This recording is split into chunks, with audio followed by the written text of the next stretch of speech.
So in time, like people don't remember anymore what year it was that Draymond Green didn't play Game 5 and LeBron James and Kyrie won. That was 2016. Right. We remember it because we're old and we study history. Now, anybody under 50, they don't care about history. They don't know about history. Well, I'm going to speak to right here and right now. And right here and right now, it feels to me like there's an asterisk. Because Kevin Durant is a two-time Finals MVP.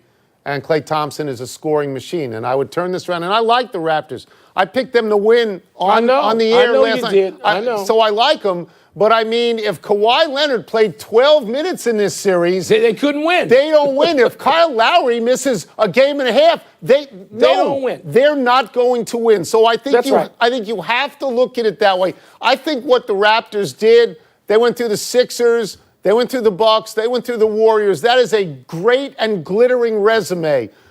But it's hard to look at what the Warriors were missing and give them full credit. I mean, down the road, maybe, not now. Well, okay, but it's the down the road. What I'm saying is the road is so short. Yeah. Tony, people don't, listen, nobody remembers that back in 1991, the Bulls beat a Lakers team where Magic was hurting, Byron Scott and Worthy. That's that great championship team's run of Kevin Durant and Klay Thompson. To miss those three guys, including a couple of Hall of Famers, nobody knows that. Do you want to know an interesting little point? Get an asterisk. This is very interesting. In the finals of the NHL and the NBA that we just saw concluded, home teams were 3-10. It's amazing, Tony. 3-10. What's going on with that? Wow. Deeper study. Let's see the analytics people wrap their, big brains around that. For a whole lot of people, the lasting image from last night will be less about trophies lofted than Klay Thompson writhing on the floor in pain after an awkward landing tore up his left knee. The diagnosis, sadly, is a torn ACL, which means Thompson could likely miss the entire 2020 season. Tone, let's get right to it. What does this mean for Klay Thompson, who is a free agent, and what does it mean for the Warriors, who could be down two starters, two future Hall of Famers, most of, if not all of, next season? Okay, the Warriors are dead in the water next year. They're dead.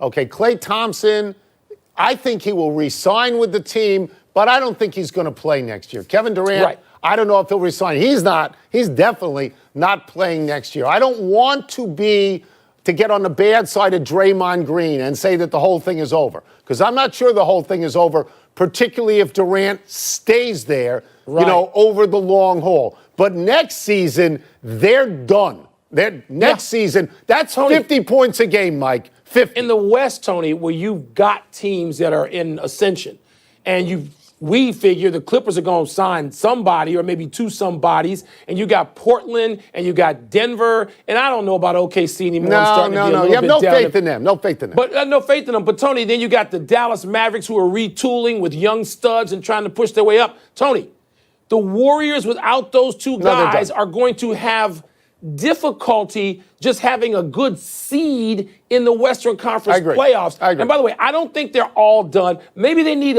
some time away.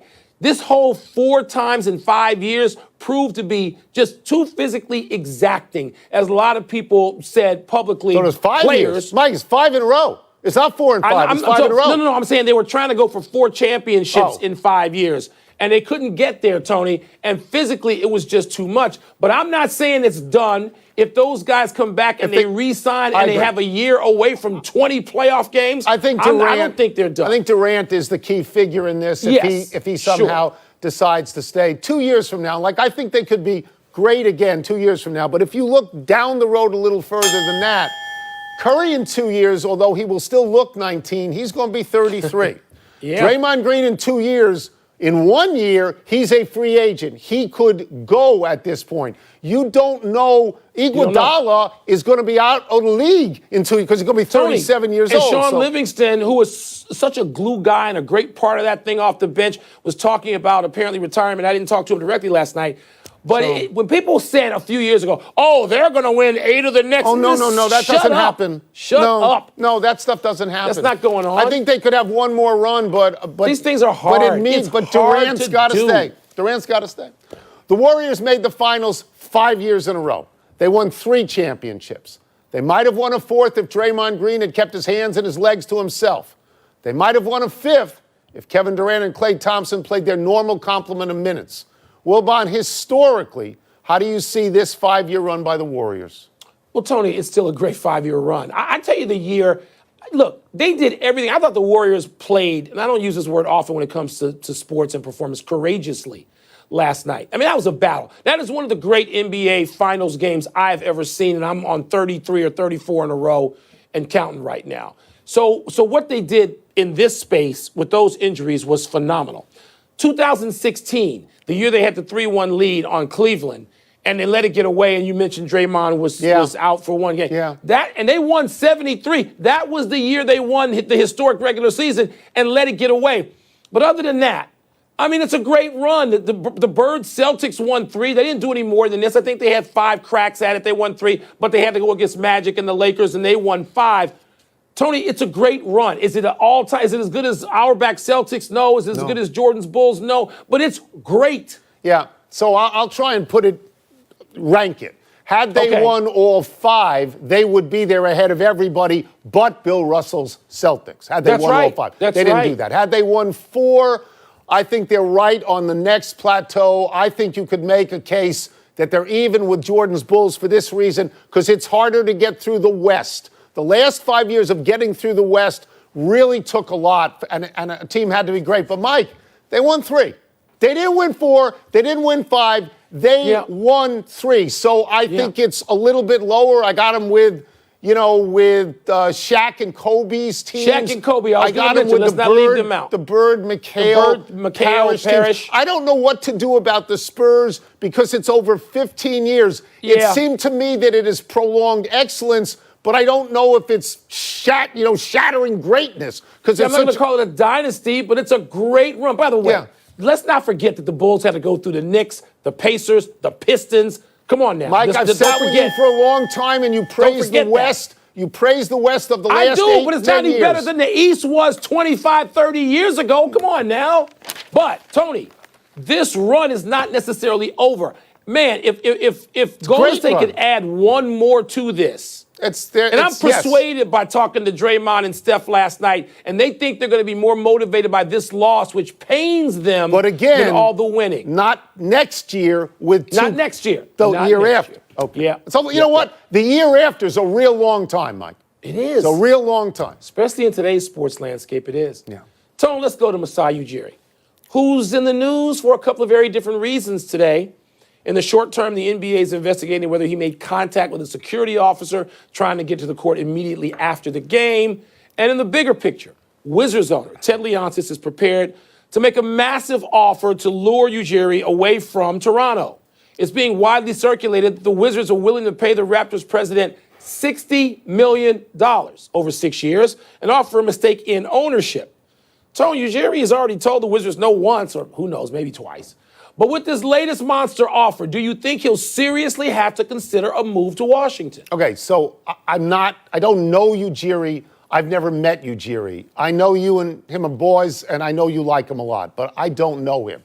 6 years, $60 million, nah. 10 years. Really? 10 years, if he gets a John Gruden contract. Okay. 10 years, $100 million and ownership. Yeah, I think you have to take that. Because I'll say this. I've said this about Kawhi Leonard, that he's not obligated to stay because he took them to the finals, and now they won the finals. Ujiri made very bold moves. Fortunately, all of them worked out. It's never going to be as good, particularly if Kawhi leaves. So I think he can go. You're looking at the Wizards. They are a terrible and irrelevant franchise at the moment. They got one player worth anything on their roster, Bradley Beal, because John Wall's not going to play. And people are going to try and get rid of both of them.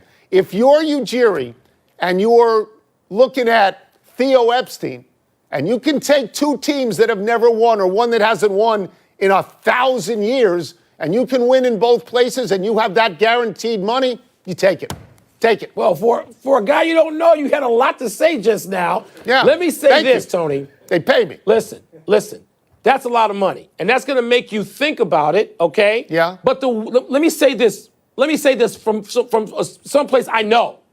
The Wizards do not have the money that the Raptors, I'm not talking about man for man. Right. The Raptors and Toronto and Canada have resources that the Washington Wizards do not. But I want to applaud Ted Leonsis.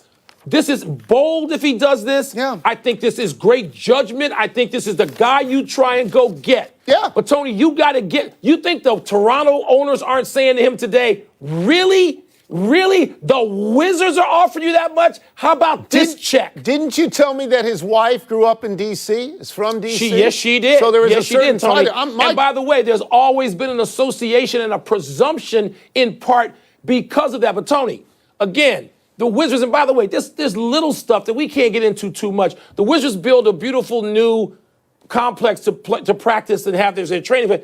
And the whole league is going, they built that where? They did this what? This is turning off current players, much less people they're trying to recruit, like free agents and, a president of another organization was just one. But if Ted can pull this off, it would be great thing for the Wizards. Let's take a break. Still to come, we will break down where Tiger stands at the U.S. Open. And does Jordan Spieth really deserve heat for what he said to his caddy?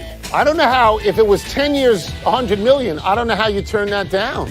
Because your team could keep Pardon the Interruption is brought to you by Verizon. Doctor's coat on, which means it's time to give Will Bond an uncomfortable procedure in What's the Word? What's first? DeMar DeRozan must be feeling blank today. Melancholy. I'm sure he's happy for his former teammates in Toronto, and I'm sure he's miserable for himself. I mean, when he was there, he was an all-star guard. They were seeded first. They were swept out of the playoffs. They were swept out of the playoffs 3 different times. So the trade is made for Kawhi Leonard, and now they're the champions.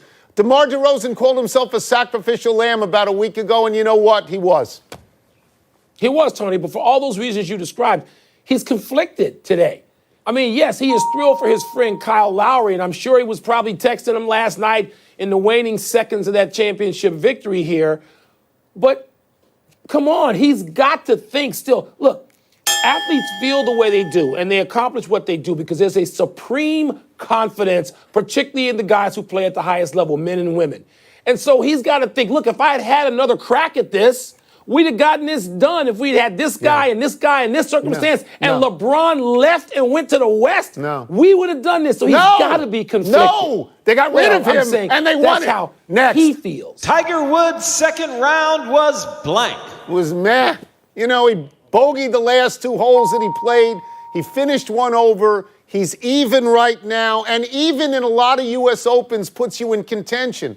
But he's 7 behind a guy he played with, Justin Rose, like at the PGA, when he was like 16 behind Brooks Koepka, a guy he played with. He was just another guy out there, Mike, missing putts. He's just sort of out there right now. It's meh. I think it's worse than that, Tony. I think his second round was eliminating. Not illuminating, eliminating. Really? As in out of contention. Tony, Ooh. you just said he's 7 back. He's somewhere around 40th right now. Right. They're going to play that, of course, until East Coast time, until like 9 p.m. Least. So there's plenty of guys left out there. Tony, he'll make the cut, but we presume, but you're not going to come from that far back with the players that are ahead of him.